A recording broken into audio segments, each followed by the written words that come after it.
Are you about to go on a big backpacking trip or away for an extended period of time? I get so many questions about how to keep costs down whilst you're away, and I think this website will really help. Worldpackers is a volunteer exchange site where you can sign up for a one-off fee and you'll be able to apply to tons of experiences where you'll volunteer and help out a place in exchange for free accommodation and sometimes free meals, free laundry, free activities and loads more. I've been interested in this for years, but I now live and work in London, so I can't go away for extended periods of time. But when I saw that they had the option to go away for a week or a few days, this was right up my street. I went ahead and set up my profile. This was super easy. You add in a little bio about yourself and any languages that you can speak. When you've set up your profile, you can search for your volunteer opportunity, and there's so many filters, including destinations, what kind of experience you want, and duration of your stay. So if I know I'm going to be backpacking in Thailand and I want to stay longer and keep my budget low, I'd select that and the month I'd be there. If this sounds like something you want to try on your next trip, you can use the code ANNA10 to get some money off your membership, or click the link in the description. It's an annual fee, so it's a one-off subscription with no other fees for the whole year, and then you can apply to as many experiences as you want, as well as access to support, care and insurance. You can volunteer for a month or even longer, but I knew I wanted a short stay and I was free in July, so I selected short stay and my month. I found this experience in Belfast that fit all my requirements. The reviews are really good and I'd just be doing household chores and reception work in the mornings. In return, you get a bed in their dorm, free breakfast, free laundry and use of their equipped kitchen. When you apply, you'll be asked to fill in the dates that you would like to stay and if you're flexible or not. You'll have to tell them a little bit about yourself, and there'll be a couple of questions to answer, but nothing too strenuous. I'd suggest maybe putting 20 minutes into each application so that you can apply for a few whilst still putting effort into each. Erica, the host, then got back to me and said I sounded like a great fit and explained a bit more about the hostel and the work I'd be doing, and after a little bit more chat I confirmed my stay and the dates I'd be doing. So now I'm off to Belfast for 11 days and I've got free days there as well, so I can do some remote work, which is great for me. All that's left to do is get there. So I have arrived at the hostel in Belfast. This is my little dorm with the other volunteer Katie. I've got the bottom bed and there is plugs right beside the bed, which is so good, and you can keep your clothes and your stuff in the boxes under the bed. There's also some shelves over here to put your stuff. The room is quite small, but it's got everything we need, and I'm glad that there's just volunteers in this room. I'm just back from Tesco's. I thought I would show you what I bought for the kitchen.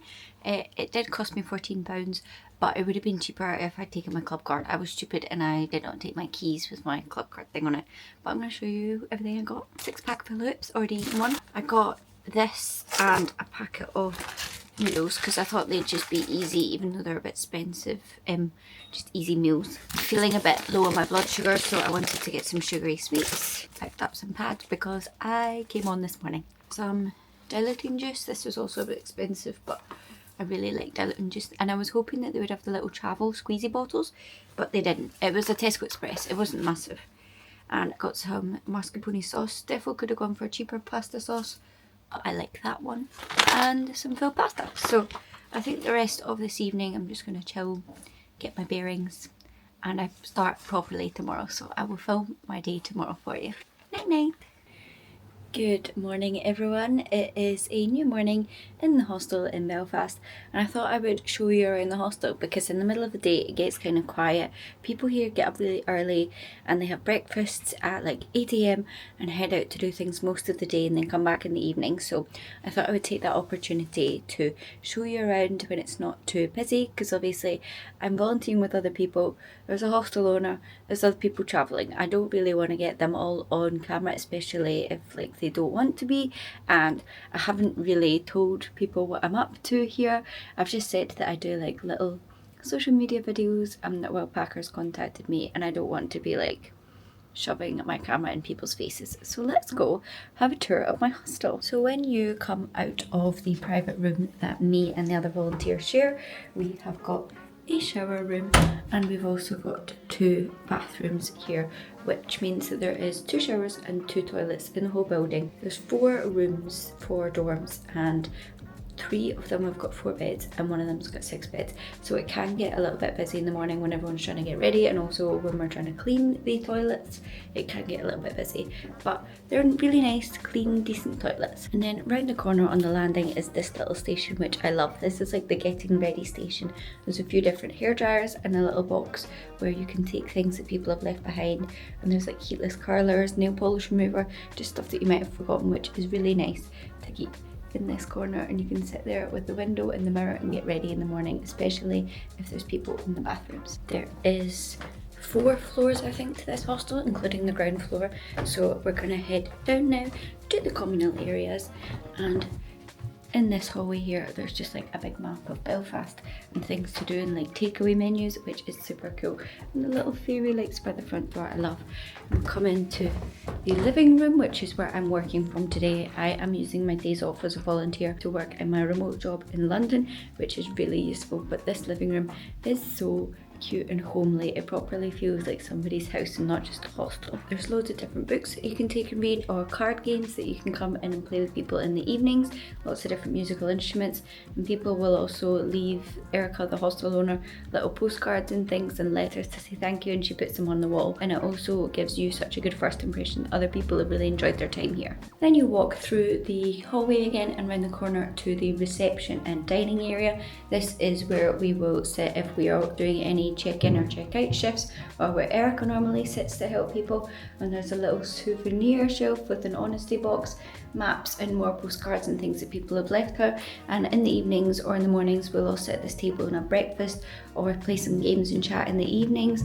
It's just a really nice, homely, welcoming atmosphere and really good for a communal feel. There's also loads of ideas of things to do on the wall with like chalkboards and maps and brochures of like tourist things. And that also leads us into the kitchen. This is where we will prepare breakfast every morning, just get the stuff out from the cupboard, and we have pre-breakfast every morning, and the staff can kind of take it throughout the day as well, as long as the other guests don't see. There's a massive fridge full of stuff that we can label and put our checkout dates on, as well as cupboards where we can put our stuff. And then the staff only cupboards are just for like the cleaning supplies and stuff when we are tidying up. There is free tea and coffee and loads of like vegan milks and alternatives. They also have like gluten-free bread and everything. They have covered all bases. And there's condiments which we can share, and there is a kettle, a microwave and a toaster, and 2 different hobs and ovens. And then through here is the second shower, which you can come downstairs to and use if the other one upstairs is in use. And through here is the garden outside. There's usually like a little family of pigeons that live here. They're probably up in the windows somewhere, but this is a really nice space to use. The weather has not been great during my stay, but if it had been, I can imagine that it would be lovely. Through here is like the staff bit where we do all the laundries. We do laundry for guests, but the staff can use the laundry facilities for free, and this is just where we change all the bed sheets every day. And through here there's another table and chairs, and then it's just out to the lane where we will empty the bins. But this is really nice space. I just wish it had been a bit better weather for us. So that is the ground floor and the first floor, and then the top 2 floors are just where the dorms where the regular guests stay. It is 7:30 in the morning, so I'm just about to start a day of volunteering, so I thought I would show you what I get up to in a typical day here at the hostel. So like I said, it's 7:30, I've just got ready and come downstairs, and the first thing I do is come into the living room and give it a little bit of a tidy, and I'll open up the doors and try and divert people into the living room instead of the kitchen so that I can tidy the kitchen and get ready for breakfast at 8. I tidied the living room and then I move into the kitchen and wash up all the dishes and wipe the surfaces. I mop the floor and clean it dry with the towel. I just make sure the kitchen looks generally clean before I go about setting out the breakfast this morning for the guests. As I said, we've got so many different types of breakfast to set out, including gluten-free and vegan. There's also different types of milks, and I'll get out the cereals and the croissants and the pancakes and the toast, and I put away the oil and things so that people aren't tempted to cook a hot breakfast, as this would smell and take up so much time and space. This is what the kitchen looks like when I've set it all up for breakfast. This is also to remind myself of like what everything should look like in the morning. I took pictures so that I knew where everything went, and then when people come in for their breakfast at 8, I move upstairs and clean the shower rooms and the bathrooms. Once I have finished the bathrooms, I finished a lot earlier today because the hostel's quite empty. Normally I have to wait for people to come out the bathrooms to clean them, but I didn't have to do that today, so then I make myself some breakfast, and at 9 I'm here at reception. So check-in opens from 9 until 11, so in that time just sit here, check people out, answer any questions. Whilst reception and checkout is quiet, I will make myself a little breakfast like I said, and then near the end of the shift for checking in, I will also make sure that I put away all the breakfast stuff ready for people to make lunch soon and just generally get out of their way. After I've finished that and the check-in is over, I'll move upstairs, and basically this is the time for changing over the beds.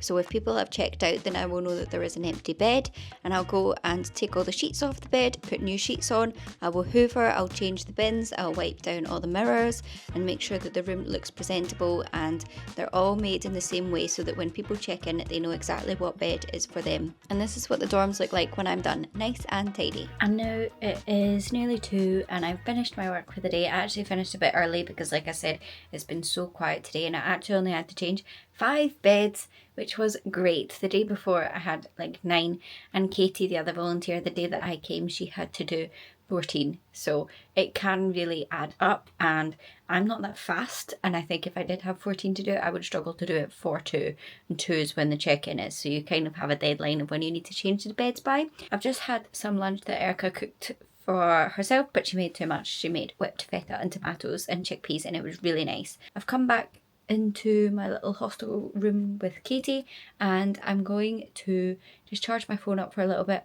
I think I'm going to text my auntie. She was talking yesterday about going out this evening, so I think I'm going to text her and see if she's coming to pick me up or if we can do something this evening, because it would be nice to get out. It's a Saturday. Happy Saturday, everyone. That is my typical day at the hostel. I think that is like my 5th overall time doing that today, and it's been fine. It does get a little bit repetitive, and I'm glad I'm not doing it for a prolonged period of time, but it's good enough. And if I was actually somewhere where like in the middle of a backpacking journey, it might be nice to slow down somewhere and spend a bit more time and have a bit more of a routine, because when I go traveling, that's the thing that I really miss, is the routine. And this definitely, like, it forces you up out of bed and it gives you the same thing to do every day, which you might be looking for if you're on a longer backpacking trip. But yeah, that is my average day in the hostel. And that wraps up my Worldpackers experience. I hope that you guys enjoyed and got a taste of what it's like to go on a Worldpackers experience and how to apply and all the process that goes into it. I hope that you can see that it's fairly easy, and it's such a great tool for long-term backpackers or people that are traveling over an extended period of time and want to keep their costs down. I think this is a really great tool and I think you guys will love it. Don't forget to use the code ANNA10 for some money off your membership, or use the link in the description down below. If you've got any questions about my Worldpackers experience or the membership in general, leave them in the comments and I'll get back to you. Give this video a thumbs up if you enjoyed. Don't forget to subscribe, and I'll be back next time with a brand new video. Bye guys!